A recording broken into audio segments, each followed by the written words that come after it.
Assalamualaikum warahmatullahi wabarakatuh. Salam Guru Penggerak. Perkenalkan saya Maximus Solundu SPD, calon guru penggerak angkatan 10 dari Kabupaten Nagekeo, Provinsi Nusa Tenggara Timur. Di video ini, saya akan memaparkan tugas koneksi antar materi modul 2.1 tentang pembelajaran berdiferensiasi. Pembelajaran berdiferensiasi adalah serangkaian proses pembelajaran yang dilakukan guru dalam upaya memenuhi kebutuhan belajar individu setiap murid. Dalam konteks ini, guru melakukan pendekatan pembelajaran yang memperhatikan kebutuhan, minat, dan kemampuan individu murid di kelas. Tujuannya adalah untuk memastikan semua murid dapat belajar secara optimal dan efektif sesuai keunikan masing-masing. Hal ini beralasan karena setiap murid merupakan pribadi unik yang memiliki kebutuhan belajar berbeda-beda, sehingga guru harus melakukan upaya yang dapat memenuhi kebutuhan belajar muridnya dalam setiap pembelajaran. Karena itu, apapun keputusan yang dilakukan guru harus berdasar dan berorientasi pada apa yang dibutuhkan murid dalam belajarnya.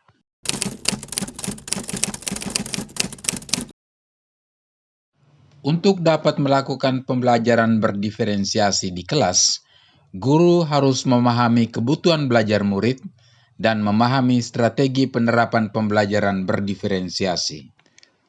Terkait kebutuhan belajar murid, ada 3 indikator yang menentukan kebutuhan belajar murid.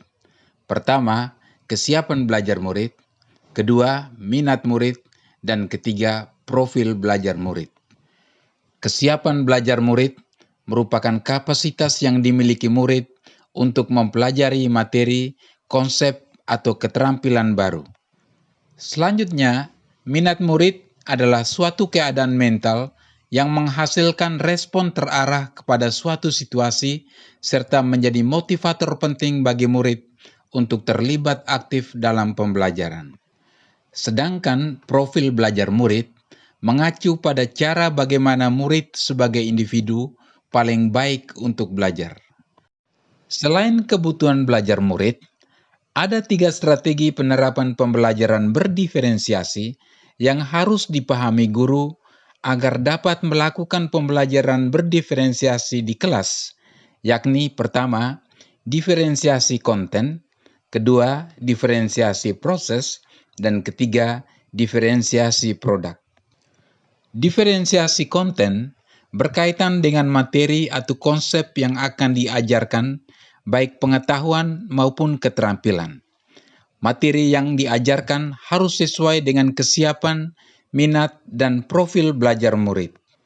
Selanjutnya, diferensiasi proses berkaitan dengan kegiatan pembelajaran yang memungkinkan murid memahami konten, misalnya penggunaan metode, model, tahapan, dan media pembelajaran yang bervariasi. Sedangkan diferensiasi produk berkaitan dengan bukti yang menunjukkan pemahaman murid terhadap konten, misalnya siswa diberi pilihan tentang hasil akhir yang mereka sajikan dalam berbagai bentuk. Dengan demikian, pelaksanaan pembelajaran berdiferensiasi di kelas akan terlihat ketika guru merumuskan tujuan pembelajaran secara jelas, mengetahui dan merespon kebutuhan belajar murid, menciptakan lingkungan belajar yang mengundang murid untuk belajar, menerapkan manajemen kelas yang efektif, dan melaksanakan penilaian berkelanjutan.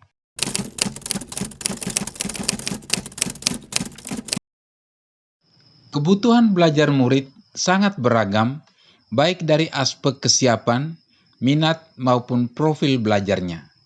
Dengan memperhatikan kebutuhan belajar murid yang beragam, diferensiasi pembelajaran yang dilakukan guru sangat membantu murid untuk dapat belajar secara efektif menurut mereka, karena apa yang sesungguhnya dibutuhkan murid dalam belajarnya dapat dipenuhi guru melalui penerapan pembelajaran berdiferensiasi.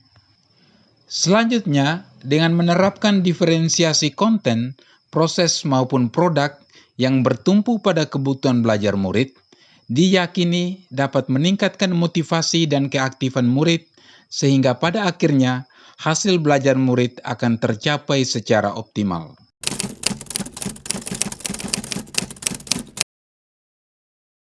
Keterkaitan antara modul 2.1 dengan modul-modul sebelumnya yakni bahwa untuk dapat melaksanakan pembelajaran berdiferensiasi, seorang guru harus dapat mengimplementasikan filosofi pemikiran Ki Hajar Dewantara tentang pendidikan yang berpihak pada murid sesuai kodrat alam dan kodrat zaman. Selanjutnya, seorang guru juga harus mengimplementasikan nilai dan perannya selaku guru penggerak serta melakukan prakarsa perubahan dalam mewujudkan visinya guna menciptakan suasana pembelajaran dan perubahan yang ideal. Di samping itu, agar pembelajaran berdiferensiasi terlaksana dengan baik, seorang guru harus mengupayakan keyakinan kelas agar tercipta disiplin positif dalam rangka mewujudkan budaya positif di sekolah. Demikian pemaparan tugas koneksi antar materi modul 2.1 tentang pembelajaran berdiferensiasi. Akhir kata, saya mengucapkan terima kasih. Salam guru penggerak.